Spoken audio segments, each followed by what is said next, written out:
1773 से 1785 तक ब्रिटिश भारत के पहले गवर्नर जनरल कौन थे? तो वारेन हेस्टिंग्स। भारत के किस गवर्नर जनरल ने 1772 में प्रत्येक जिला में 2 अदालतों की शुरुआत की, एक फौजदारी और एक दीवानी अदालत? किसने शुरू किया? तो वारेन हेस्टिंग्स ने। 1774 ईस्वी में भारत के पहले डाकघर की स्थापना किसने की? वारेन हेस्टिंग्स ने। बंगाल में सरकार की दोहरी प्रणाली को किसने समाप्त किया? वारेन हेस्टिंग्स ने। बंगाल की प्रसिद्ध कोसीजुरा घटना जो 1779 ईस्वी में हुई थी, किसके शासनकाल में घटित हुई? वारेन हेस्टिंग्स के समय। बनारस के किस राजा को 1781 में वारेन हेस्टिंग्स द्वारा गिरफ्तार किया गया था? तो चैत सिंह को। लॉर्ड हेस्टिंग्स ने की शुरुआत की जहां ईस्ट इंडिया कंपनी ने दावा किया कि उसका अधिकार सर्वोच्च था और इसलिए उसकी शक्ति भारतीय राज्यों की तुलना में अधिक थी। उसे क्या कहा जाता था? द पुलिस ऑफ परमाटोनसी। वारेन हेस्टिंग्स के समय भारत में ईस्ट इंडिया कंपनी के कितने अध्यक्ष पद थे? तो 3 पद थे। कौन सी घटना वारेन हेस्टिंग्स के युग से संबंधित है? तो पहला एंग्लो मराठा युद्ध हुआ था, उन्हीं के समय सही है। 6 सिंहासा भी हुआ इसके समय। रोहिल्ला युद्ध और दूसरा एंग्लो मैसूर दोनों वारेन हेस्टिंग्स के समय हुआ था। प्रथम आंग्ल मराठा युद्ध के समय भारत का गवर्नर कौन था? तो वारेन हेस्टिंग्स। द्वितीय आंग्ल मैसूर युद्ध के दौरान गवर्नर जनरल कौन था? Warren Hastings. राजा नंद कुमार की न्यायिक हत्या करने का आरोप किस पर लगाया गया है? वारेन हेस्टिंग्स पर। इंग्लैंड के निचले सदन हाउस ऑफ कॉमन्स द्वारा भारत के किस गवर्नर जनरल पर महाभियोग लगाया गया था? तो वारेन हेस्टिंग्स पर। 1972 में मैसूर के टीपू सुल्तान और ब्रिटिश ईस्ट इंडिया कंपनी के किस प्रतिनिधि द्वारा श्रीरंगपट्टनम की संधि पर हस्ताक्षर किया गया था? चार्ल्स कॉर्नवालिस के द्वारा। तीसरे एंग्लो मैसूर युद्ध के दौरान बंगाल का गवर्नर जनरल कौन था? कॉर्नवालिस। जमींदारी प्रणाली की शुरुआत किसके द्वारा 1793 ईस्वी में शुरू की गई थी? तो कॉर्नवालिस के द्वारा। अस्थाई बंदोबस्त प्रणाली 1793 में ब्रिटिश ईस्ट इंडिया कंपनी के किस गवर्नर जनरल द्वारा शुरू किया गया था? लॉर्ड कॉर्नवालिस के द्वारा।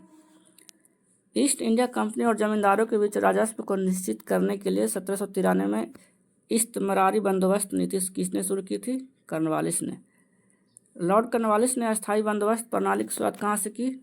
तो बंगाल और बिहार से। लॉर्ड कॉर्नवालिस द्वारा बंगाल में लागू की गई एक प्रणाली व्यवस्था को इंगित करता है जिसके तहत जमींदारों को एक निश्चित तिथि तक एक निश्चित राजस्व प्राप्त करने के लिए भूमि पर कानूनी स्वामित्व प्रदान किया जाता है। उसको क्या बोला जाता था? तो अस्थाई बंदोबस्त। ने जमींदारी थानेदारों के स्थान पर दरोगा प्रणाली शुरू की जो सीधे जिला और प्रमुख के नियंत्रण में तथा उसके पेरोल पे होता था। किसने शुरू किया था? तो लॉर्ड कॉर्नवालिस ने। राजस्व प्रशासन को न्यायिक प्रशासन से अलग करने के लिए प्रशासनिक संहिता को किसने डिजाइन किया था? कॉर्नवालिस ने। भारतीय नागरिक सिविल सेवा किस गवर्नर जनरल या वायसराय की समय के दौरान शुरू की गई थी? कॉर्नवालिस के समय। भारत में प्रशासनिक सेवाओं के जनक फादर ऑफ सिविल सर्विसेज के रूप में किसे जाना जाता है? कॉर्नवालिस को।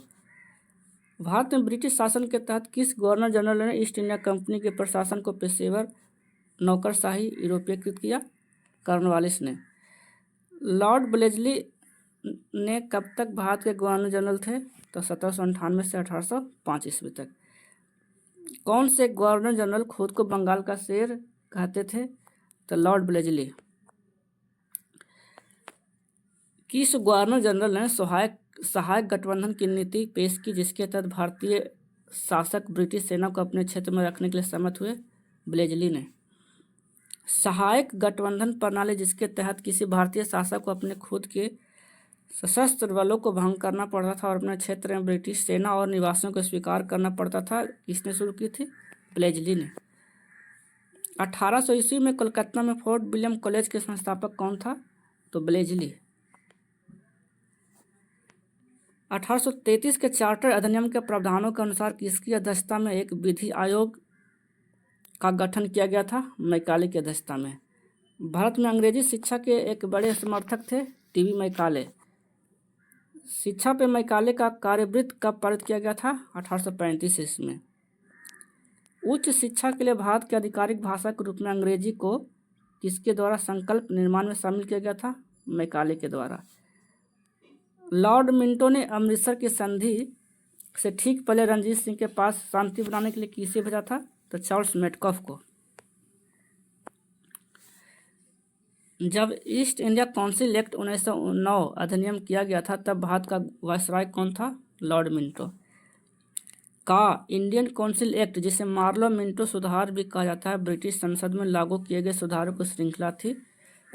कौन सा अधिनियम था? 1909 का अधिनियम। भारत में सांप्रदायिक निर्वाचन मंडल की प्रणाली सबसे पहले किसके द्वारा की गई थी? तो 1909 का मिंटो मार्ले सुधार के द्वारा। ओंगल नेपाल युद्ध के समय गवर्नर जनरल कौन था? तो लॉर्ड हेस्टिंग्स था। 1813 से 23 तक गवर्नर जनरल के काल में सर्वोच्चता की एक इकाई नीति शुरू की गई थी। अब कंपनी ने दावा किया कि उसका अधिकार सर्वोपरि सर्वोच्च था, इसलिए उसकी शक्ति भारतीय की तुलना में अधिक थी। तो लॉर्ड हेस्टिंग्स ने शुरू किया था।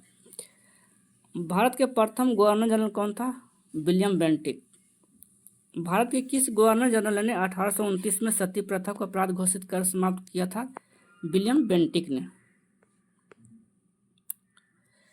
लॉर्ड विलियम बेंटिक ने राजा राम मोहन राय के सहयोग से किस प्रथा को समाप्त कर दिया? तो सती प्रथा को। 1833 के चार्टर अधिनियम ने कहाँ पे बंगाल गवर्नर जनरल को भारत का गवर्नर जनरल बना दिया और उसमें सभी भारतीय और नागरिक और सैन्य शक्तियाँ निहित कर दी गई? तो बंगाल के गवर्नर जनरल को 1833 के चार्टर अधिनियम के तहत बंगाल के गवर्नर जनरल को भारत का गवर्नर जनरल बना दिया गया। उस गवर्नर जनरल का नाम बताइए जिसने अंग्रेजी शिक्षा का माध्यम बनाने के मैकाले के दृष्टिकोण को स्वीकार किया? तो लॉर्ड विलियम बेंटिक ने। किस विनियम ने सरकारी सहायता प्राप्त स्कूलों और कॉलेजों में अंग्रेजी को शिक्षा का माध्यम अनिवार्य बना दिया? मैकाले मिनट 1835 वाला। के लिए भारत में औपनिवेशिक शासन के दौरान लॉर्ड मैकाले द्वारा समर्थित अधोगामी निस्पंदन डाउनवर्ड फिल्ट्रेशन दृष्टिकोण बना दिया गया? तो शिक्षा के लिए। किस गवर्नर जनरल ने रोपड़ में रणजीत सिंह का बड़े सम्मान के साथ स्वागत किया था? तो विलियम बेंटिक ने। बंगाल का अंतिम गवर्नर जनरल कौन था? William Bentinck. प्रथम एंग्लो सिख युद्ध के दौरान भारत का गवर्नर जनरल कौन था? Lord Hardinge. जब दिल्ली ब्रिटिश भारत की राजधानी बनी तो वायसराय कौन था? तो लॉर्ड हार्डिंग। भारत में ब्रिटिश शासन के दौरान किस गवर्नर जनरल ने विलय नीति व्यापकता का सिद्धांत हड़प नीति तैयार किया था? लॉर्ड डलहौजी ने। लॉर्ड डलहौजी को किन कार्यों का श्रेय दिया जाता है? तो पंजाब, बंगाल और सतारा के विलय के लिए। लॉर्ड डलहौजी द्वारा शुरू की गई राज हड़प नीति के तहत ब्रिटिश साम्राज्य में शामिल होने वाला पहला राज्य कौन सा था? सतारा था। किसने अवध को अशांति क्षेत्र घोषित करने में महत्वपूर्ण भूमिका निभाई जिसे इसे ब्रिटिश नियंत्रण में लाना आवश्यक हो गया? तो लॉर्ड डलहौजी ने। लॉर्ड डलहौजी द्वारा अवध का अधिमिलन वर्ष में किया गया था? तो 1856 ईस्वी में। ब्रिटिश भारत के किस गवर्नर जनरल ने अवध राज्य को एक चेरी जो एक दिन हमारे मुंह में गिर जाएगी के रूप में वर्णित किया था? तो लॉर्ड डलहौजी ने। लॉर्ड डलहौजी ने विलय नीति के तहत किस वर्ष झांसी का विलय किया था? तो 1854 ईस्वी में। भारत में जब पहली रेलवे लाइन बिछाई गई उस समय गवर्नर जनरल कौन था? तो लॉर्ड डलहौजी। 1853 में किन दो स्टेशनों के बीच पहली ट्रेन का उद्घाटन किया गया था? तो मुंबई और ठाणे के बीच। किस ब्रिटिश गवर्नर जनरल ने भारत में डाक टिकट शुरू की थी? लॉर्ड डलहौजी ने। किस शिक्षा आयोग ने तर्क दिया था कि यूरोपीय शिक्षा भारतीयों के नैतिक चरित्र का उत्थान करेगी? तो वुड्स का डिस्पैच। कलकत्ता विश्वविद्यालय किस शैक्षणिक रिपोर्ट के माध्यम से अस्तित्व में आए? तो वुड्स डिस्पैच के बाद। 1854 में भारत में ब्रिटिश सरकार द्वारा भेजा गया वुड्स डिस्पैच किस क्षेत्र से संबंधित था? तो भारतीय शिक्षा से। किसने द्वितीय अंग्रेजी सिख युद्ध के परिणाम स्वरूप पंजाब राज्य को ब्रिटिश भारत में मिला लिया? लॉर्ड डलहौजी ने। भारतीयों के लिए खुली प्रतियोगिता परीक्षा के माध्यम से भारतीय सेवा में प्रवेश को किसने संभव बनाया? लॉर्ड डलहौजी ने। 1856 में गवर्नर जनरल ने फैसला किया कि बहादुर शाह जफर अंतिम मुगल बादशाह होंगे और उनकी मृत्यु के बाद किसी वंशज को बादशाह के रूप में मान्यता नहीं दी जाएगी, उन्हें केवल राजकुमार के रूप में मान्यता दी जाएगी। तो वो वायसराय कौन था? तो कैनिंग था। 1857 के विद्रोह के दौरान भारत का गवर्नर जनरल कौन था? Lord Canning. लॉर्ड कैनिंग 1 नवंबर 1858 द्वारा कंपनी से क्राउन में सरकार के स्थानांतरण की घोषणा कहाँ की गई थी? तो इलाहाबाद में। भारत के गवर्नर जनरल को पहली बार वायसराय की उपाधि कब दी गई? 1858 में। भारतीय विश्वविद्यालयों की स्थापना सबसे पहले किसके समय हुई थी? तो लॉर्ड कैनिंग के समय। भारत में बजट की प्रणाली वायसराय के कार्यकाल के दौरान शुरू की गई, तो कैनिंग के समय। ईस्ट इंडिया कंपनी का अंतिम गवर्नर जनरल और क्राउन के अधीन पहला वायसराय कौन था? तो लॉर्ड कैनिंग था। किस भारत के वायसराय ने प्रांतीय वित्त को केंद्रीय वित्त से अलग करने के लिए कदम उठाया और 1870 में भारत में वित्तीय विकेंद्रीकरण की शुरुआत की थी? तो लॉर्ड मेयो ने। 1872 में भारत के एकमात्र वायसराय लॉर्ड मेयो की में हत्या कर दी गई थी, तो पोर्ट ब्लेयर पे।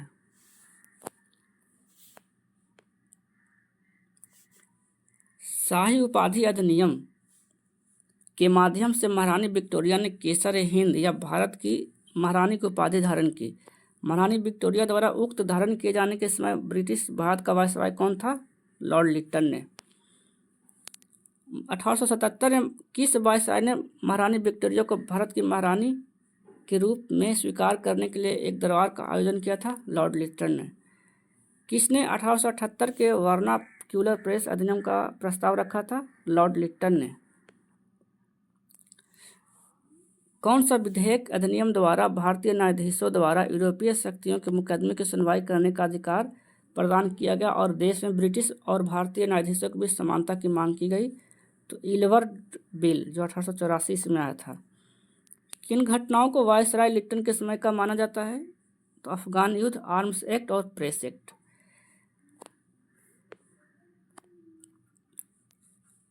निम्नलिखित में से कौन सा अधिनियम लॉर्ड लिटन के कार्यकाल के दौरान पारित नहीं किया गया था?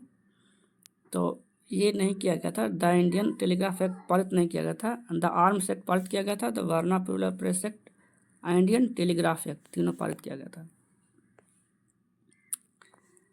भारत का कौन सा गवर्नर जनरल ओवेन मेरिडिथ के नाम से कविता लिखता था? लॉर्ड लिटन। 1880 में भारत के वायसराय के रूप में किसे नियुक्त किया गया था? तो लॉर्ड रिपन को। प्रथम कारखाना अधिनियम 1881 को लागू करने का श्रेय किसे जाता है, जिसमें बच्चों को रोजगार को विनियमित करने के प्रावधान थे? तो लॉर्ड रिपन के समय। 1882 के भारतीय शिक्षा आयोग की नियुक्ति किसके द्वारा की गई? तो लॉर्ड रिपन के द्वारा। लॉर्ड रिपन द्वारा शिक्षा सुधार के लिए हंटर आयोग की नियुक्ति किस वर्ष की गई थी? 1882 में। इलवर्ट बिल लॉर्ड रिपन के कार्यकाल के दौरान सन ईस्वी में भारतीय और यूरोपीय न्यायाधीशों की भी समानता स्थापित करने के लिए पारित किया गया था, तो 1883 में। भारत के किस गवर्नर जनरल को स्थानीय स्वशासन का जनक कहा जाता है? लॉर्ड रिपन को। सीपी इलवर्ट किसके अधीन परिषद के विधि सदस्य थे? तो लॉर्ड रिपन के अधीन। किस उदार वायसराय ने नगर पालिकाओं के लिए स्थानीय स्वशासन को अधिनियमित किया और 1878 के अलोकप्रिय वर्नाक्यूलर प्रेस एक्ट अधिनियम को निरस्त कर दिया? तो लॉर्ड रिपन ने। भारतीय राष्ट्रीय कांग्रेस का गठन गवर्नर जनरल के कार्यकाल के दौरान हुआ था, तो डफरिन के समय। लॉर्ड कर्जन वायसराय के रूप में किस वर्ष भारत आया था? तो 1899 में। भारतीय विश्वविद्यालय अधिनियम 1904 के शासनकाल में पारित किया गया था, तो लॉर्ड कर्जन के अधीन। वर्ष 1905 में ब्रिटेन की महारानी विक्टोरिया की स्मृति में किस गवर्नर जनरल ने कोलकाता में विक्टोरिया मेमोरियल का निर्माण किया? तो लॉर्ड कर्जन ने। 1905 में किसके द्वारा बंगाल को 2 भागों में विभाजित किया गया था? तो लॉर्ड कर्जन के द्वारा। देश के ऐतिहासिक स्मारकों की मरम्मत और संरक्षण के लिए एक अधिनियम पारित करने का प्रस्ताव किसने रखा था? लॉर्ड कर्जन ने। लॉर्ड कर्जन द्वारा किया गया सबसे उपयोगी और उत्कृष्ट सुधार का क्या माना जा सकता है, खासकर पंजाब के अविभाजित प्रांत में रहने वाले लोगों के संबंध में? तो कृषि में सुधार को माना जाता है। लॉर्ड कर्जन ने पुलिस प्रशासन की कार्यप्रणाली की जांच करने के लिए किस आयोग की नियुक्ति की थी? फ्रेजर आयोग।